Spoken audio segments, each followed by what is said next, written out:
affordable options, and nationwide access for fans everywhere. Choose the coverage that fits your journey. Emeritus, fulfilling life, fueled by Husker pride. Go to emeritus.com/Husker Dental for more information. Good work, good people, good community. That's what Schweitzer Construction is built on. For over 40 years, we've been constructing commercial spaces across Lincoln and showing up for the community long after the last brick is laid. We're growing our team, and we're looking for hardworking people who want to be part of something that they're proud of. Come build with us at schwizo.com. That's SCHWISOW.com. Is there anything worse than paying for something that's done half-assed? You buy something, you want it to work, especially when it comes to your internet. When you're trying to stream a movie, work from home, or shop online, half-assed internet doesn't get it done. At Allo Fiber, we don't do anything half-assed.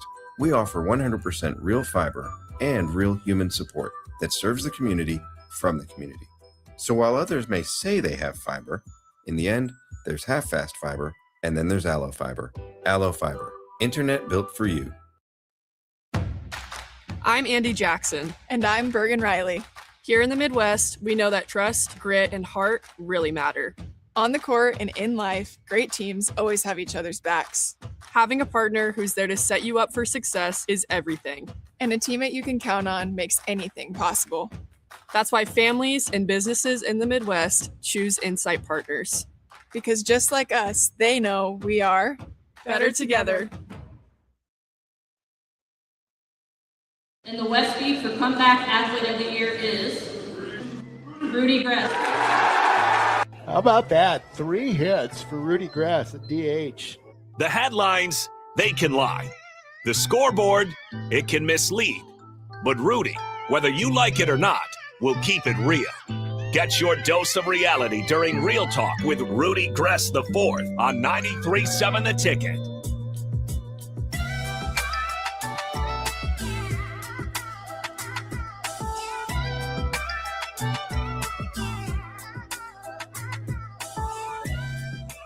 That is right. Welcome back. Another day of Real Talk here on a beautiful, what day are we on? Wednesday here in the capital city. And as kind of the customary is now, the weather report here. The weather's starting to get a little less hot right now, so I'm excited. It's starting to feel like we're making our way towards the more fall weather. The wind is there. I'm looking at the flags from all the construction that's being done on O Street right now. As Jake Sorensen put out a tweet about that earlier today. It is a hectic time down here, but they've kind of had all summer to do this. But I'm not one to judge. I'm not doing their work. I won't say anything on that. But we do have Tristan in studio. Tristan, how are you doing? I'm doing well. Anytime I get to hear that Real Talk intro, it is a good day. That's good. Yeah, that's good. We've had some issues with it, but we got it fixed apparently now, so we're all good to go. But besides that, I want to ask you now, because obviously we both aren't in school anymore, but school's back in session. We're kind of seeing it here for our very own eyes, how many people are walking by the studio. Even on some of the nights that me and Nick Wyman are here by ourselves, there's a decent amount of people still out here. What are you excited for as the school year kind of ramps up and just sports-wise, everything this time of year? Yeah, I mean, I'm biased, but it just means that it's football season, and I think that's the most exciting part. It is weird, though, especially probably for you. I've been out of school for, what'll this be, my 3rd year out of school, and for you, just graduating this past year, this is the first time that you're not, getting ready to go back to school right now. So it's a weird vibe every time you start seeing the students. Or even the other day, I was driving just past my high school, and I was like, oh, wow, there's so many cars. I was like, oh, I guess summer break's over. I was like, that sucks for them. And I was also like, well, I had to work all summer. So it goes both ways. But, I mean, it just means that it's football season coming right around the corner, and I'm excited for it. Yeah, I agree. I mean, even that just kind of weird because, like, again, we had some of the teammates come over to our apartment last week, and we were all just hanging out. Some guys that are still on the team for Westland right now. And they were like, yeah, like we start our optional, which aren't very optional, workouts next week and whatever. And I was like, man, like I miss baseball, but I don't really miss that part where it was like damn, like I know I got to be up at 6 a.m. for lifts now, and I got to, like, I'm cool without all that part, but I do miss playing baseball. I really miss just like walking in for that first day of school and being like, okay, like who's in these courses with me? Who do I know? Who do I not know? And then going from there. So I'm excited for that, or I'm excited to not have to worry about some of that. But it's taking some getting some used to, especially being at Westland. It was awesome there. With that being said, though, we both are former collegiate baseball players now. Both hung up the cleats. I will be joining the softball league at some point. I know it, but NCAA baseball has made some of the waves as of late. And I think just in the last couple of days, the NCAA announced that they will now be implementing the ABS system across all divisions, is what I was reported and hearing, which is going to be insane. Obviously, not every Division 3, Division 2 is going to have the money for that, but still, the idea is there. And for those who don't know, the automated balls and strike system, that's the robot umpires basically. If it's touching the line, it's a strike. Anything out is a ball. And now we're getting to the point where it's going to be implemented at the Division 1 level for sure, and all the other ones will trickle down if they have the funds for it. But what's your initial reaction to that? As a former baseball player, you didn't really have too much experience with ABS, but what are your opinions on that? What's your stance on that becoming more normalized now? I mean, after seeing what it's done in Major League Baseball, I think I'm a fan of it. I think the one thing that upsets me is that we didn't have that when I was playing college baseball. And I bet you feel the same way. There was plenty of times where you probably had a strike 3 call and you really wanted to just turn the umpire and say, that was outside. And then now these players will have the opportunity to, go ahead, tap the helmet, get that challenge call and see if it really was a ball. And I think a lot of really good players in college baseball have a great idea of the strike zone. And I think my one worry about it is, I mean, like you said, is it's going in all 3 divisions in the NCAA, but the level of just umpiring at each division is there's a crazy difference. Even for myself playing at a mid-major at the University of Portland in the West Coast Conference, some of the umpires that we had, some of them were phenomenal. Some of them, it seemed like every day they were behind the plate, we would see them and be like, oh gosh, we got a long day ahead of us. And then we went down to play Texas A&M for a 3-game series, and those SEC umpires, I have to give them credit, is they are really good. Yeah. They know the zone unbelievably well. And so I felt like for them, it makes a lot of sense. They're closer to, Major League Baseball players or minor league baseball in just the sense of umpiring. And so I think there's just going to be a lot of challenges with that because there are going to be some divisions, even, in Division 2 or mid-major, there's going to be some umpires that aren't great. And if it's a challenge, what feels like every single at bat, like that could get really frustrating, not only for the players, but also for the umpire. And you don't want to show them up too much. But I do think it makes the game fair. I feel like in Major League Baseball, we've seen that this has been beneficial, and there's plenty of times where it's a huge moment in the game, and you don't have to let an umpire just dictate it. You have the opportunity to challenge it yourself. Yeah, and I think going with that, kind of not the ump show that we kind of have been seeing in the past before ABS, in my opinion, but now it's like we saw that in the Major League Baseball level for a little bit. There was some umpires when there was a challenge, you could tell by their body language, by the way they would announce to the crowd that there's a challenge taking place, that they still had some of that ego to them. And I think the umpires around the country all have that at every level. But I think that's going to be taking some getting used to on the umpires' end and the players' end. I mean, we saw it last year, the SEC tournament. They were the first to implement that as well. And I liked it. I mean, what I have here, the NCAA, I don't know if this is going to be the norm, but last year when they did that at the SEC tournament, the strike zone was 2 inches wider in ABS, 3 to 4 inches taller, and then 2 to 3 inches lower expanded on all those. So hopefully, I'm hoping that that's not the case. I'm hoping maybe that was just the trial run and that's just the baseline they had set for that. But I'm excited. I think, like you mentioned, these players are elite. They're getting more MLB ready as the years kind of go on. Now we're seeing a lot of the faster transitions to the major league level. But I'm glad because I think being able to be a good pitch recognizer is a skill that many people kind of overlook in baseball.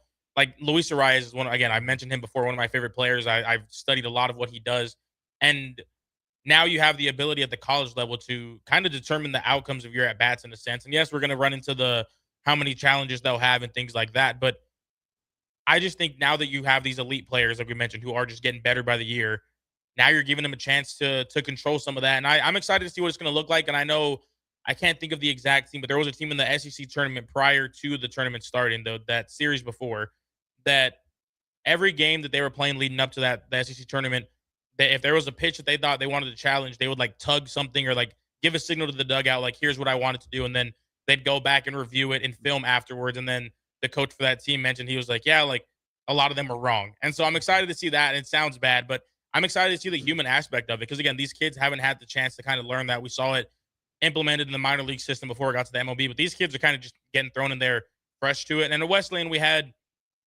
one of the systems similar to that. So we would practice it on our own. And I took pride in being one of the better ones at it just because the strike zone's fun to know. But do you think now this is going to open up more from a hitter's perspective, more of that kind of silent approach where you're taking more pitches, or do you think now we're going to see more of the aggressiveness and they're going to rely on the challenges afterwards more?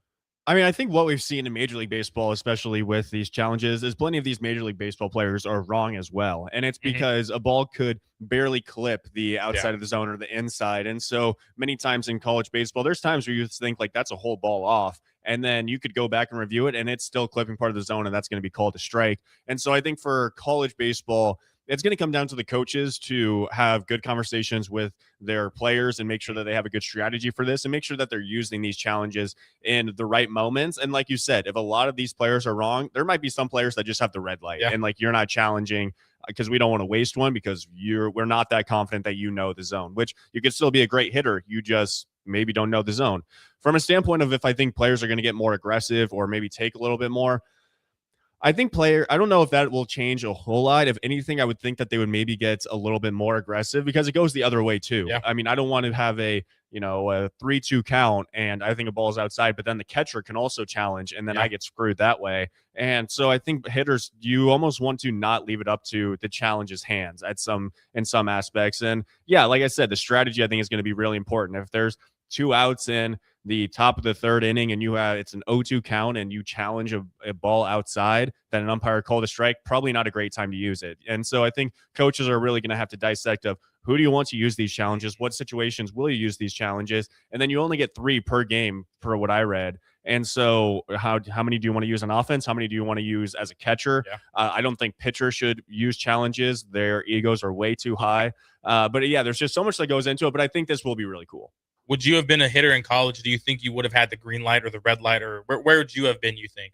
I think I would have had a green light. Okay. I mean, I think I had a really good idea of the zone. And just I think there's different types of hitters as well. I mean, there's the guys that are up there that are swinging. I mean, there's plenty of guys I played with. Max Anderson, who's in the Tigers organization, he does not walk very much because he goes up there and he's just hitting. He's like, if it's over the plate. I was a guy that liked to get deeper into counts. I felt like I get 3, I get 3 strikes thrown to me. I'm going to not just hit a strike. I'm going to hit the pitch that's best for me. Yeah. And so I would get deeper into counts. And I think I had a pretty solid idea of the zone. But yeah, there's plenty of times where you'll go back and watch film and be like, that was a ball off. And then you look and you're like, oh, that was right down the middle. So it happens to everyone. But I wonder now in inter squads and scrimmages, teams are going to start using this. And I think that'll be beneficial for them to get a better idea of how well they know the zone. Yeah, I think too, like when we at least had the one, because we had an indoor facility that we would work out at, and we had that as where obviously it was there for the pitchers and stuff, but then we started doing our live at bats in there, and then everybody on the team was like, oh, like I know the zone pretty well, like whatever. And so we would do our live at bats, and they gave us obviously the freedom to challenge any pitch. And I'm the same way. I like getting deeper counts. I always told my coaches, and I'm sure they didn't like it, that I felt like I was a better hitter with 2 strikes anyways, because like my approach would change and everything was just more simple. And it's like, okay, my approach is just to hit the ball now. But going with that, when we were doing those ABS challenges, there were so many pitches, and we had guys that I'm not going to throw under the bus or nothing, but they'd be like, oh, that's outside. And then they were like, oh, challenge it. So they challenge it, and it would be like a perfect just strike, a hittable strike right there. And it's funny. And that, again, that's kind of what I'm excited for, is to see these kids kind of understand the zone a little better too, is going to be interesting. But I'm excited for a lot of reasons. That's one of them. But also, I think it's interesting how we've seen it at the major league level where there's a strike that's called between 0.2 of an inch. And it's like, well, that's a strike at the end of the day. I'm interested to see how some of these kids and even the coaches will react, because, again, we've seen college kids don't have the exact maturity level as MLB players. And even there's MLB players that don't have that level either. But I'm interested to see, like, kind of on the same aspect with the umpires too, how are they going to react to these now? Because now you have something that says, yeah, you think it's a strike, you think it's a ball, but here's exactly what it is. And I kind of going with the strategy with it too then. Do you think that that's going to be a factor of some of these guys where, like, okay, we trust you, but you need to learn or the strategy wise, it has to be something that happens in the 7th inning and later. Don't waste them early on. Because I feel like we see that too from a lot of guys that are very reactionary in the game. I mean, Anthony Volpe gets sent down. He's having a terrible season, obviously, not where he wants to be. Wastes his team's challenges in the first at bat. Like, what would your strategy be if you're a coach right now, or what do you think the comfortable strategy is for these teams as they go into this first season with it? The comfortable strategy is, I think I would tell my players, let's say I'm a hitting coach, head coach, on the offensive side of things, I would let my players know there has to be a runner in scoring position in order for you to use a challenge. I would maybe even say it has to be later in the count. I'm not afraid of you if you go down 0-1. I think if you're a good enough hitter, you should be able to battle back from 0-1. And so I think it has to be used later in the count, possibly that there is 2 strikes, runner in scoring position. And yeah, I still like later in the game because, if you're using that early in the game, if it's a situation where there's maybe 1 out and it's the 3rd inning and you have bases loaded and it's a full count, they call a strike, but you think it's a ball. I don't mind that. You're getting a run. So I think the reward from taking that challenge has to be very high. I mean, you can't just do it if there's 2 outs and you just are trying to get on base in the 3rd inning and there's no one on. Like, that doesn't do anything. Yeah. So I think, later in the game, runner in scoring position. And then I think it goes back to, like you said, is as a coach, you have to know who are the guys that you want. I'll be honest, I probably don't want my, 8 or 9 hole in the 3rd inning to be using that. But if I have a guy that hits 3rd and he's an All-American, I'm going to say, hey, honestly, maybe you just use it whenever you want, because any swing could be able to run on the board. Yeah. So it comes down to the guy, it comes down to the situation. And then also you have to really trust your catcher as well, because I think you can use that to your advantage. I mean, we've seen catchers do this as well, and some of them are really good at. Salvador Perez, we've seen, is absolutely unbelievable at the challenges. So it doesn't work where you just get a certain amount on offense, certain amount on defense. It's just all together. So I think working with your catcher, and I honestly don't mind keeping just 1 in the bag for a late inning and you need an out and you need the catcher to call 1 on the defensive side. So late in the game, for sure, runner in scoring position, keep 1 for your catcher. Yeah, and I think even in the SEC tournament, I think the defensive challenges were way more successful than the offensive ones. And I'm sure some of that does go with that expanded strike zone they had for the tournament setup. But still, like, those catchers, that's kind of been my thing that I've been pretty amazed by as the ABS has rolled into Major League Baseball. These catchers know the zone extremely well. And obviously that's not surprising because they're back there. They kind of have a different view of it all. But like when a hitter challenges, I'm like, okay, like let's really see where it is. When the catcher challenges, I'm like, we still got to see where it's at. But those guys, they get so many of those fraction calls properly correct, and it amazes me every time I see it. But going with the ABS, when it first got introduced, what was your opinion on that as a whole? Because I know some people obviously said like the human aspect needs to be there, and it still is. But do you like how it's doing? Do you like how it's going with ABS and the umpires, or do you want it to just be robot umpires alone, or just humans alone? Where are you at right now on that? I'll be honest, I absolutely love it because I'm a traditionalist in the fact that I like having a human umpire back there. That's how baseball has been played for years and years, and that's how I think it should be. But yeah, I mean, you could go back and watch plenty of baseball games, and even the challenges. I mean, they had challenges on the base paths and things like that. It was just balls and strikes. They didn't, and I think those were super beneficial to the game. And I think you get to keep that human aspect, and then it also raises the standard for umpires, because you don't want to be the umpire where you're back there and every single at bat a batter's challenging and you're wrong. And so it holds them a lot more accountable. But still keeps them back there. And I can't remember who it was, but there was a video earlier this season of a hitter that was upset with a strike call, and he didn't want to call a challenge, but he turned the umpire, was like, come on. And the umpire said, you have challenges, use it. Yeah. And so I think, it puts it both on the players and on the umpires is, I'm back here doing the best job I can possibly do, and you have an opportunity to challenge if you want to. And so I think it makes the umpires have to be better and still keeps that aspect. I really wouldn't like robot umpires solely for the catching position. I think the catching position has grown so much when it comes to receiving pitches, making pitchers comfortable, because if you don't have to frame and it's just going to be a robot calling it, you're just going to get a guy back there that probably has an absolute cannon, can just throw guys out and receive decently. But you want a guy that has to frame, and there's an art to catching. So I really like how they did it, and I think implementing in college baseball is a great idea. I do think in college baseball we're going to see some really bad challenges though. Oh yeah.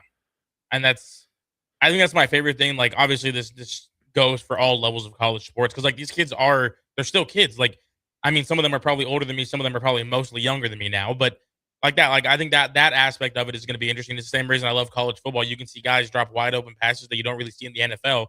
Not that they're not good, but they have so much growing to do. Now you're adding in another skill set that they haven't had to have at all growing up. And sure, in recent years, I'm sure they might have practiced it with it, but it'll be interesting to see how that all does transpire. Kind of keeping it on baseball here, have you been keeping up with the Little League World Series at all this season so far? I've been watching a few games, yeah. Okay. Have you kept up? Have you been hearing anything about Kinley Rasmus so far? I have, yes. I watched her the other night. On the mound. I think that's one thing that I was watching with my family, and they were like, so how's these teams working? I was like, they're really just select teams. Yeah. They're select teams that, you would have played against, we would have played against, and then they just chose to go to the Little League World Series route. Kearney is one of the teams in Nebraska that often represents Nebraska, just because many teams don't participate in, the Little League World Series, but Kearney's that team. And yeah, you just have to be in the correct area, and it's a select team. So you have to be the best to make that team. And Kinley's one of those players where when she goes up to bat, she looks like a dog in the box. And then on the mound, I think she broke plenty of Monet Davis's records already. And so, yeah, what she's done is very impressive. Yeah, no, she's also the shortstop too. And she's had some plays eat up her glove on the defensive side, which is completely fine. Those kids are also hitting rockets now. Yeah. But like yesterday, they had a comeback, and she was one of the spark leaders for it all, and she ended up tying the game, I believe.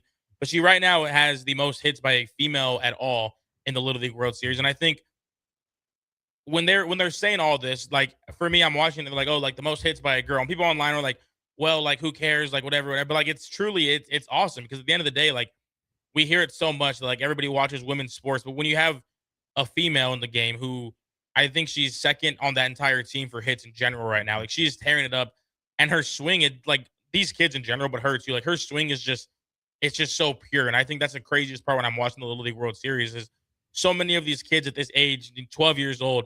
I didn't look anything like this at 12 years old. I wasn't having obviously the gear is one thing. That's insane how much all this gear costs. I'm not going to talk on that, but these kids are just so polished, and it's only going to get better. Obviously, she comes from a family of MLB talent, everything like that. But it's awesome because now people are kind of just seeing her like a pure baseball player, and I'm excited for that because, well, yes, what she's doing, breaking female records is amazing, and I'm super happy, and I've been following the journey the last couple of weeks now as they keep gearing it up and everything. But she also set the record. She tied the outing for Monet Davis's most strikeouts in a game. There you go. Eight strikeouts. And she's just like, for me watching her, obviously we see so many of these kids who are just throwing fastballs. Obviously, if they can't catch up with a fastball, that's a problem in itself. Like I would spam that too. But her stuff is just so disgusting. The curveball she's throwing in there, like I really appreciate how she is just transcending the game. And it's awesome to see. And I'm rooting for them. I hope they can go on the run. I mean, the Texas teams that always make it out there. I know the area they're from, and we're not fans of them where I'm from, at least. So I'm hoping for the best for them. It's cool to see it. And again, thinking back to the Monet Davis eras, it's like what they're doing is amazing, and the fact they're doing it in a men's sport truly is just, it's been awesome to watch. Yeah, I think it's very impressive, and I think it really is something to highlight because, like I said, you try out for these teams, and you have to be the best if you want to make it onto these teams. And she has shown that not only was she good enough to make this team, she's one of the best, if not the best player on the entire team. And so I think it's really cool that the Little League World Series allows that, and that it wasn't forcing her into a box of you have to play softball when, like you said, comes from a Major League Baseball family and has an opportunity to go ahead and showcase her talents. And if you're the best, it doesn't matter, who you are, you can go out there and you can play. I think the Little League World Series shows that very well. Yeah, I'm excited. We'll keep giving more updates on that on Real Talk as we go on. With that being said, we'll be taking our first break here. When we get back, a lot of college football drama has been unfolding over the last days now, it seems. Even the last couple of hours here, there's always something we're going to break down. So when we get back, a lot of college football talk here at 93.7 The Ticket, ticketfm.com. I'm Andy Jackson. And I'm Bergen Riley. Here in the Midwest, we know that trust, grit, and heart really matter. On the court and in life, great teams always have each other's backs. Having a partner who's there to set you up for success is everything. And a teammate you can count on makes anything possible. That's why families and businesses in the Midwest choose Insight Partners. Because just like us, they know we are better together. Do you ever feel okay in your current job and profession, but wonder if there's a better company that can offer more? Vision Mechanical is now hiring for journeyman plumbers and HVAC service technicians. Vision Mechanical offers top-of-the-industry wages, 100% paid health, disability, and life insurance, 401k with employee match, and paid holidays and vacation. Vision Mechanical believes in craftsmanship, teamwork, and building a better future, one project at a time. Apply today or learn more at visionmechanical.net or email Ron at vmech.net. Where there's smoke, there's flavor, and there's plenty of that at the Smokehouse at Super Saver in Russ's Market. Award-winning, old-world recipes made in Lincoln since 1984 with many flavors and smoked sausage and brats to choose from. The Smokehouse has something special for every season. Brats and sausage for the grill, beef sticks and beef jerky for snacking, and smoked salmon, smoked turkey, and smoked hams for your holiday feast. Stop by the Smokehouse at Super Saver in Russ's Market today to fulfill your search for real flavor. Lincoln's go-to for fun isn't new. It's a place that's been a staple of the city for years and is only getting better. Matson's Bowling and Billiards always has open bowling available with no long lines unlike other centers. They have live music almost every weekend and great food at EJ's Bar and Lounge, with seating for 150 people. They have popular meals like the EJ Burger, pizza for the whole family, and famous EJ's Wings. Contact Sarah to book a party for friends, coworkers, or family at Madsen's Bowling and Billiards, just south of 48th and Holdridge. Let me share something to make life just a little easier. It's just one word, Bryant. If we need service on our furnace or AC, we call Bryant. Same thing goes for an electrical issue. If I have a problem with my faucet, a toilet, a drain, or a water heater, I don't need to know how to fix something. I just need to know who to call. And at our house, it's Bryant. Bryant Air Conditioning, Heating, Electrical, and Plumbing. Just one call. 467-1111. Remember, we do whatever it takes. Are you ready for a new opportunity? Check out Sandhills Global. Join a dynamic team where your skills are valued and your career can soar. We offer full-time positions with a 4.5-day work week, competitive pay, excellent benefits, and a positive work environment. From IT and marketing to sales and finance, we're looking for talented individuals like you. Apply today at sandhills.jobs and take the first step towards an exciting future. That's sandhills.jobs. Don't wait, apply now. Some moments deserve more than ordinary jewelry. At Sartor Heyman, we've helped Lincoln celebrate life's biggest occasions for over 120 years. With quality craftsmanship, timeless gifts, and diamonds you can see from across the room. From our exclusive Heartland collection to custom design pieces, every detail is made with care by experienced jewelers you can trust. Whether you're celebrating love, family, milestones, Sartor Heyman has a gift for every occasion in life. At Anderson Ford, we offer a 5-day return or exchange policy, so you can make sure the vehicle you choose is the best vehicle for you. No pressure. Right now, lease a 2026 Ford F-150 for $195 per month for 36 months. Experience better at Anderson Ford. Stock number 1009974, $195 per month lease for 36 months with approved credit, 7,500 miles per year, 10,000 due at signing, no security deposit required. Tax, title, and license fees extra. Residency restrictions apply. Program subject to change. Must take new retail delivery from Anderson Auto Group by 8/31/26. In every city, every town, there's a Husker fan. You show up, you stand out, no matter where the road takes you. And wherever Husker Nation goes, life doesn't slow down. That's why Emeritus makes dental and vision coverage simple. Quick quotes, affordable options, and nationwide access for fans everywhere. Choose the coverage that fits your journey. Emeritus, fulfilling life, fueled by Husker pride. Go to emeritus.com/Husker Dental for more information. Good work, good people, good community. That's what Schuizo Construction is built on. For over 40 years, we've been constructing commercial spaces across Lincoln and showing up for the community long after the last brick is laid. We're growing our team, and we're looking for hardworking people who want to be part of something that they're proud of. Come build with us at Schuizo.com. That's SCHWISOW.com. Is there anything worse than paying for something that's done half-assed? You buy something, you want it to work, especially when it comes to your internet. When you're trying to stream a movie, work from home, or shop online, half-assed internet doesn't get it done. At Allo Fiber, we don't do anything half-assed. We offer 100% real fiber and real human support that serves the community from the community. So while others may say they have fiber, in the end, there's half-fast fiber, and then there's Allo Fiber. Allo Fiber, internet built for you. I'm Andy Jackson. And I'm Bergen Riley. Here in the Midwest, we know that trust, grit, and heart really matter. On the court and in life, great teams always have each other's backs. Having a partner who's there to set you up for success is everything. And a teammate you can count on makes anything possible. That's why families and businesses in the Midwest choose Insight Partners. Because just like us, they know we are better together. Do you ever feel okay in your current job and profession, but wonder if there's a better company that can offer more? Vision Mechanical is now hiring for journeyman plumbers and HVAC service technicians. Vision Mechanical offers top-of-the-industry wages, 100% paid health, disability, and life insurance, 401k with employee match, and paid holidays and vacation. Vision Mechanical believes in craftsmanship, teamwork, and building a better future, one project at a time. Apply today or learn more at visionmechanical.net or email Ron at vmech.net.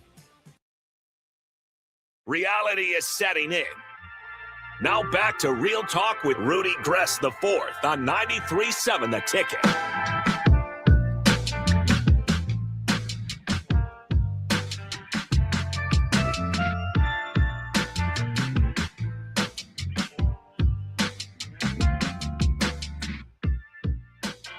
That is right. Welcome back. Real Talk with Rudy Gres IV.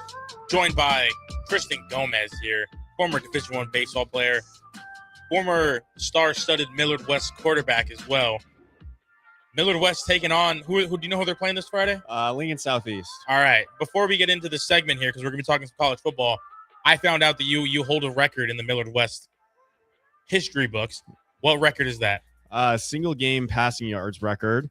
It was against Lincoln East, and I believe it was like 374 yards was what it was. Yeah, we're gonna go through some of the film here, and we'll bring it up. We'll bring it up on stream someday. Oh, but that is, I had to throw that out there. We're in Omaha greatness and basking in the greatness here, so that's always great here.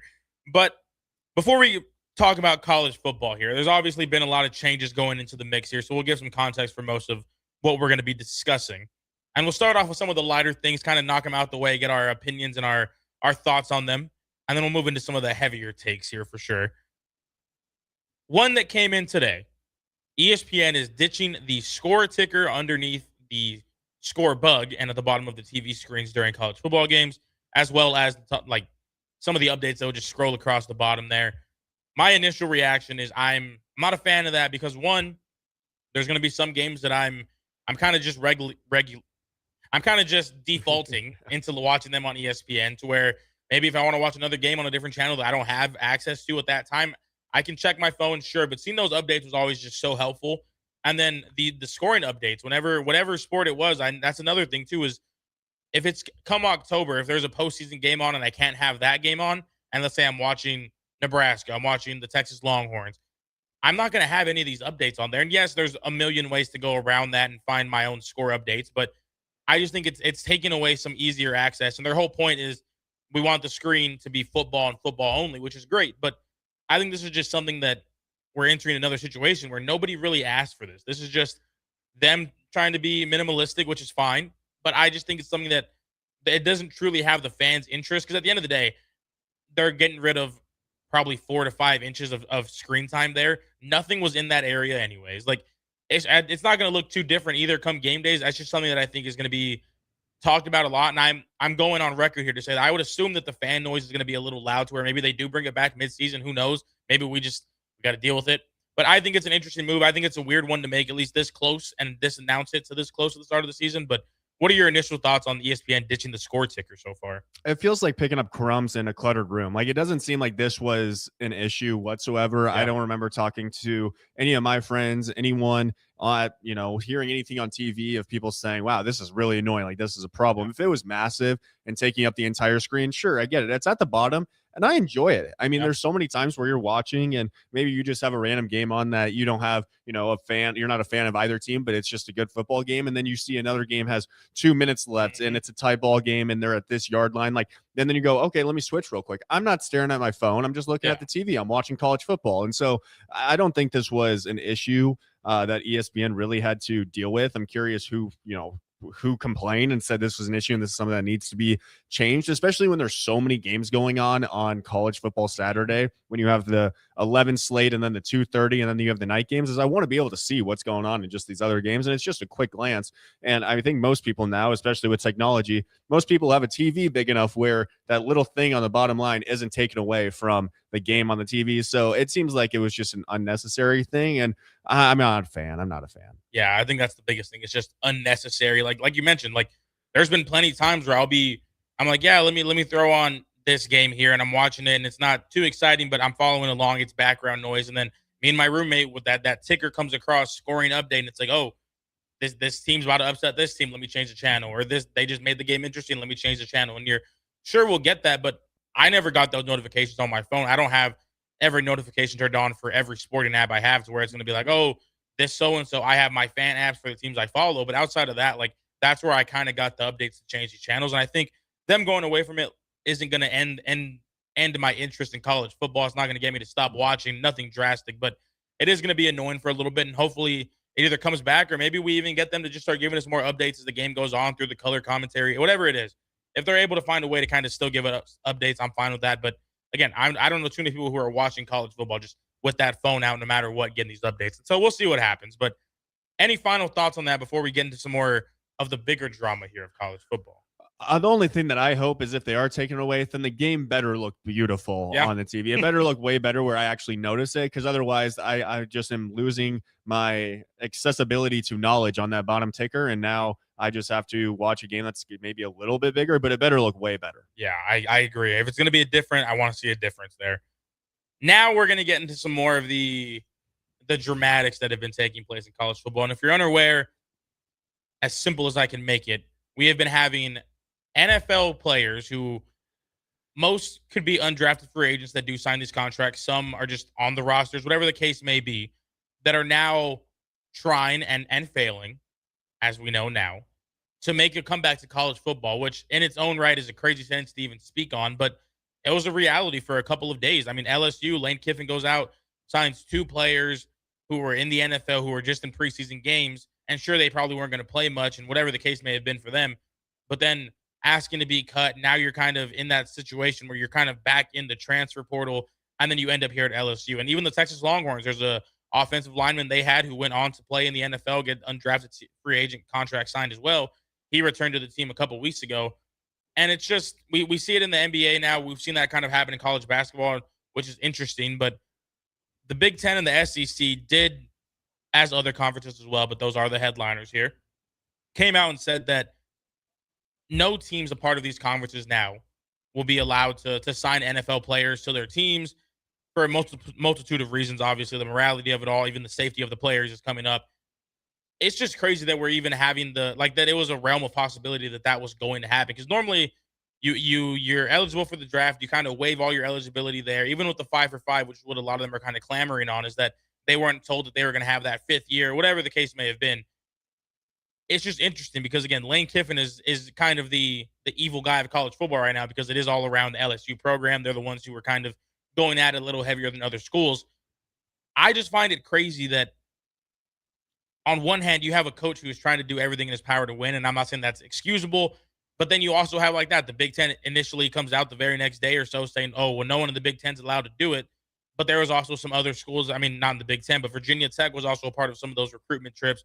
All this case may be. What are your initial thoughts right now on that, Tristan? My initial thoughts are that I like what the Big Ten did and came out and just said, we're not going to, play into these games. And I think my biggest initial thought is just how much the NCAA has just lost all of its grasp. It used to be this mighty giant that, if a player got paid a penny or got a sandwich paid for him, then they're suspended or they're ineligible for the rest of their college career. Like, they were a giant. And I think many of the times they were way too harsh. And now it seems like you can go ahead and you can get a judge ruling from Baton Rouge or Lubbock, Texas, and they can say, yeah, this guy's eligible to play, and the NCAA can't do anything about it.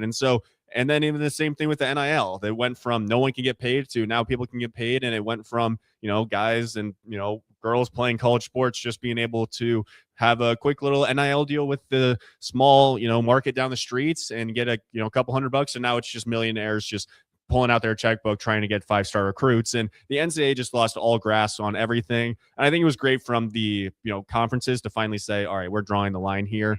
And Lane Kiffin is a guy that there's been plenty of times that he's been in the media, maybe not for the best reasons. And then the same thing with him leaving Ole Miss to LSU, just so much controversy and how he's handled things. I understand, though, his point of view where he said these guys are able to play college sports again. They have another year of eligibility. Then, if they're going to play somewhere, why not have them play with us? And so I totally get that aspect, but I think for the most part, everyone understands that this is not the right decision for these guys to be able to come back, and just gives them an out. But also I feel bad for those players such as the tight end from the Browns who said, cut me so I can go back to college. And now what's he got to do? Go find a job or the UFL, whatever it may be. I think the NCAA is just way too right now. They're looking at things in retrospect and trying to solve their issues that they needed to do proactively way before. And so I think now they need to just set out things. All right, what are problems that could happen in college athletics now? And how can we attack these before they get too out of hand? Because we've already seen it's getting way too out of hand in so many aspects. Yeah, and I think even going back to the whole Brendan Sorsby Texas Tech thing, it was Texas Tech who said, yeah, like after obviously they tried to go through different loopholes, they were like, okay, like it's not worth it. He's not returning to the team. Like that wasn't the NCAA strictly saying, okay, you're not allowed to play. That was in the mix there. That was in the talks, but it was Texas Tech ultimately who said, yeah, he's not returning. And I think it's with NIL, we kind of heard the term getting thrown around more that it's the wild, wild west in college football. But now it's like it's just so out of hand to where I think the NCAA just, oh, our hands aren't on it, so it's not really our problem, which is crazy because at the end of the day, you are the regulator of everything that happens. And we're not going to talk about baseball, but it's the same thing I feel about Rob Manfred too. It's like all these loopholes and all these things that get created under your watch. You had a chance to step in there and do something about it. You have every right in your power to put the hammer down and say, you know what, this is wrong. But again, like the more they let things happen, the more the credibility doesn't go out the window. But it's like, how serious can you be if you're letting some stuff fly that isn't going to be flying with others? And it's just an interesting all around point here. And kind of we'll wrap up the second segment here. We just talked a little bit about Texas Tech, so we'll keep it on Texas Tech here. Thomas Castellanos is now transferring to Texas Tech, Florida State quarterback. His true highlight moment came last year, taking down Alabama. And now 2 weeks before the season, I got announced a couple days ago he was entering the portal, now finds his home at Texas Tech, a team who did just lose their portal quarterback before the season to gambling addiction and entering gambling rehab. It's interesting because we were talking about this in the back earlier. If you're that quarterback now who did win that spot after Brendan Sorsby, who you're battling through the knee injury he's battling through, still perceived, and you're still the number one starting quarterback for the Texas Tech room. Now you have a portal guy who I won't say they'll give him the job outright, but he's going to have that favorability with him. He's going to have the veteran experience. Again, he has a decent season he's coming off of, not the best, but still, it's going to be weighing heavy there. Do you think it's crazy that the portal's even open that long now? Like I would assume that some of these dates should just be hardline dates, and it's not. Texas Tech's not the only team getting guys in the portal right now, but it's just so much of what we've kind of seen college football be the norm is getting really weird. And again, he has 2 weeks now to learn the playbook, 2 weeks now to get ready for week one, whether he's starting or not. And Texas Tech is just ultimately throwing their money at him to try to fix the issue that they've had all off season, honestly. Yeah, I mean, if I'm that quarterback that had to deal with the entire Brendan Sorsby case and everything that was going on there, and you almost feel during that time of, so you guys really don't want me to start. Yeah. Like you are fighting so hard for this guy coming out of the portal out of Cincinnati that you really don't want me to start. And then you kind of have to make amends with him after you say, all right, Brendan Sorsby's not going to be our guy. You're going to end up being our guy this season, and say, all right, we have full trust in you. And then a week and a half before week one, you are saying, hey, we're bringing in another quarterback who beat Alabama last year and played at Boston College, played at Florida State, a lot of snaps under his belt. We're bringing him in as well. One, I mean, for Texas Tech, it seems like they're just causing themselves more of a headache. I understand they're trying to bring in the best players, but at this point, it seems like, all right, we're already into fall camp. We're a few weeks into fall camp, and now we're bringing another guy. They open up with, I think it's Abilene Christian, I believe, and in that one, I'm not sure if they're going to start the guy that they have been working with the entire fall camp, or is Castellanos going to get a shot in there? It really seems like Texas Tech is in that position where they dominated the Big 12 last year, and they have that oil money and that NIL money, but they're still, it feels so far off from like those top of the SEC, top of the Big 10. And they're just fighting as hard as they possibly can to get there by any means possible, as we saw with the Brendan Sorsby case, now bringing in Castellanos. I don't think it's going to pay off for them. And I think this is just a issue for Texas Tech that they're going to have to solve, because do you bring him in? How much NIL money did you give him? And what happens from here? So, because from my point of view, I wouldn't think that boosters are going to like paying for a guy that sits on the bench. So I'm not sure how this is going to end up for Texas Tech. It seems like they're just causing themselves more of a headache. Yeah, and I think their whole approach, I mean, we've seen it over the last couple of years, at least the last 2 seasons for sure. They've been able to flip some top guys. I mean, there was a offensive lineman who was projected to go to Texas the couple days before signing day. The crystal ball gets flipped. He's going to Texas Tech, and they have that money. And I think it's a good idea. I mean, you have the money, use it, try to build your roster with money. But for a team that, like we saw last year, kind of just ran the Big 12 and was projected to do so as well, and still are the Big 12 favorites, even with losing Brendan Sorsby, it just seems like they still have so many, not issues, but like your only draw-in factor to Texas Tech is you have money. And which is fine. That's great. But now you're even thinking, when you bring in Castellanos from the quarterback room's perspective that's already been there, like you mentioned, they're now telling you that, hey, we don't think that what we have right now is capable. We might need somebody else to come in. And that's not just going to raise eyebrows and questions from the quarterback room, but now you're going to have the entire locker room to kind of have to get used to it. Is it going to cause some issues there? Is it going to be kind of just, oh, everyone's replaceable as long as we got the money now coming into it? And it's just, again, it all trickles back down to the NIL era of the Wild Wild West, just kind of being implemented on every aspect there. With that being said, we'll be wrapping up our second segment here When we get back, got our boat bomb, got our final thoughts, and we're passing things off here again. You're listening to Real Talk with Rudy Gres IV, joined by Tristan Gomez here, 93.7 The Ticket, ticketfm.com. I'm Andy Jackson. And I'm Bergen Riley.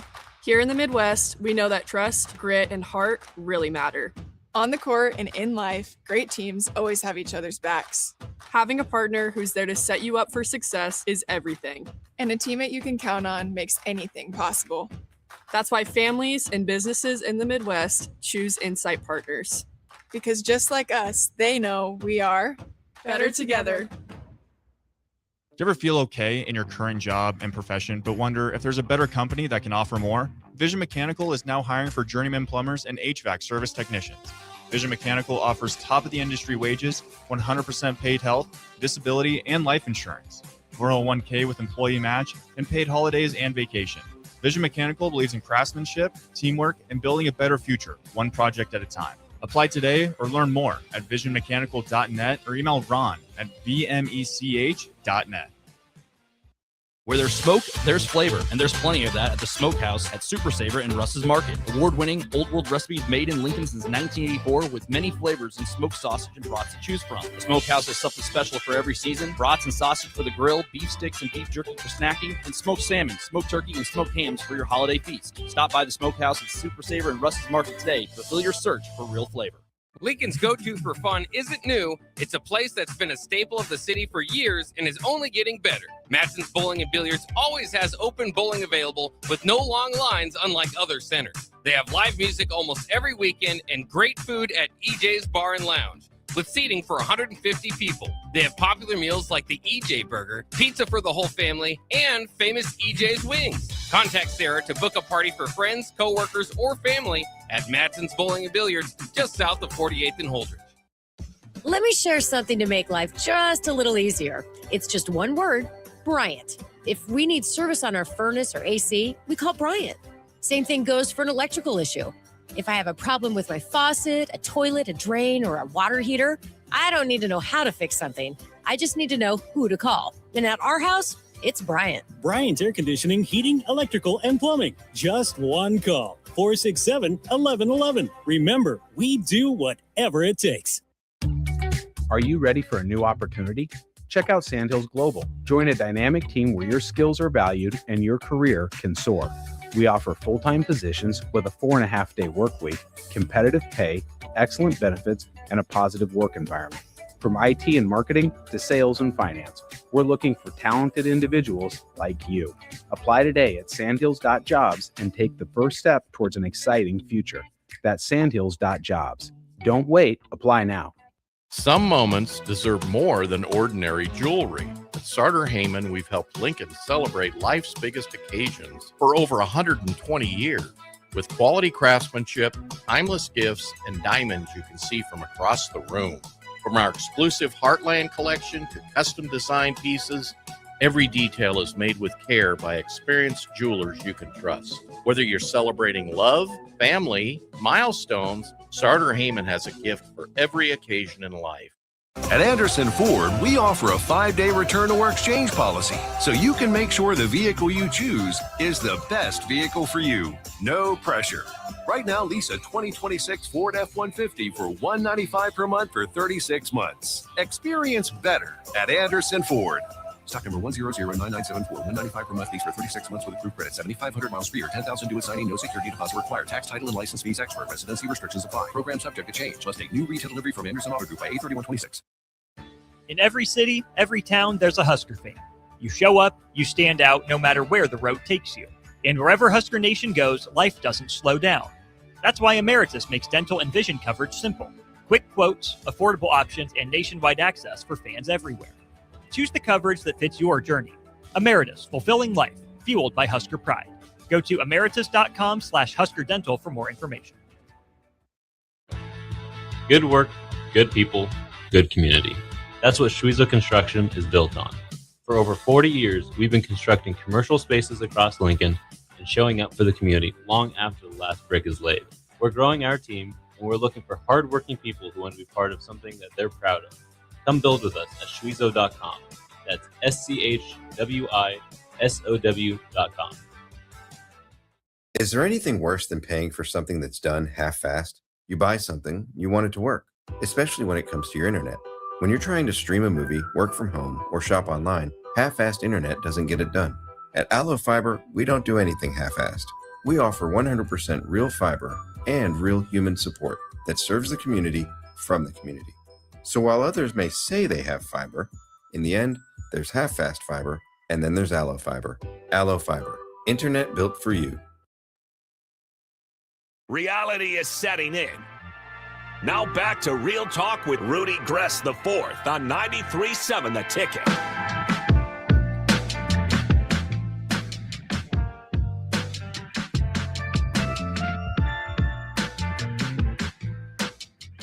That is right. Welcome back. Real Talk with Rudy Gres IV, joined by Tristan Gomez.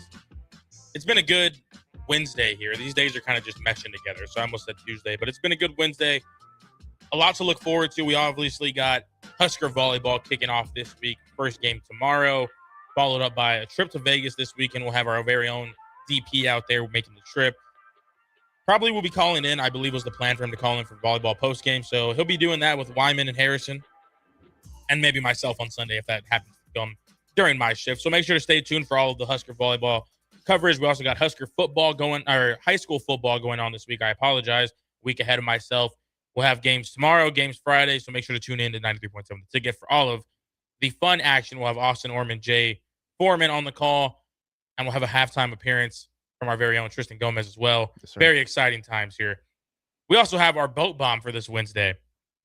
And, of course, who else than to go with the queen herself, Dolly Parton. The song I'll be focusing on is called Coat of Many Colors. At the very end of the song, she says, "Now I know we had no money, but I was rich as I could be." And she's obviously not talking about a dollar amount, more so just what you have in life is what to be appreciative of. And now that's something that, again, coming from where I come from in my situations, I was very similar to that lyric. Didn't have the most money in the world, didn't have the coolest gadgets and everything to go with it, but it never really made a difference. And I've always said that with my family and with my life, that over the time, I'm sure there's people who had cooler baseball equipment, cooler cars, cooler anything in the world. But for me, I never cared, because all I saw was just the family I had, the friends I had, the fun I was having. And again, for Dolly Parton to not only be who she was and honoring her legacy, there was no better lyric I wanted to harp on than one that kind of just shows that no matter what you have in life, money or not, it's really more about who you have, what you're doing, and how you're choosing to enjoy your time and enjoy your life. And so wanted to give her a quick shout out there before we continued, because again, a legend at what she did, one of the greatest to ever do it. Obviously, we have so many stories, so many memories from Dolly Parton in her time. My sister just broke the news in the group chat yesterday, and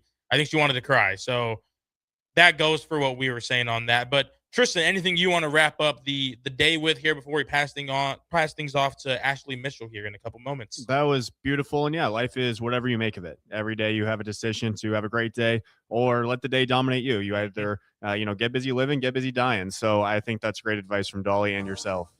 Thank you. We're both legends in our right, I think, but she's a little cooler. With that being said, we'll be wrapping up Real Talk here again. Great hour talking ABS, joining college baseball, talking college football drama, and I'm sure we're going to have more college football drama as the season starts and as the season moves on. With that being said, this was Real Talk with Rudy Gres IV, joined by Tristan Gomez, Millard West legend himself. Keep it tuned right here at 93.7 The Ticket, ticketfm.com.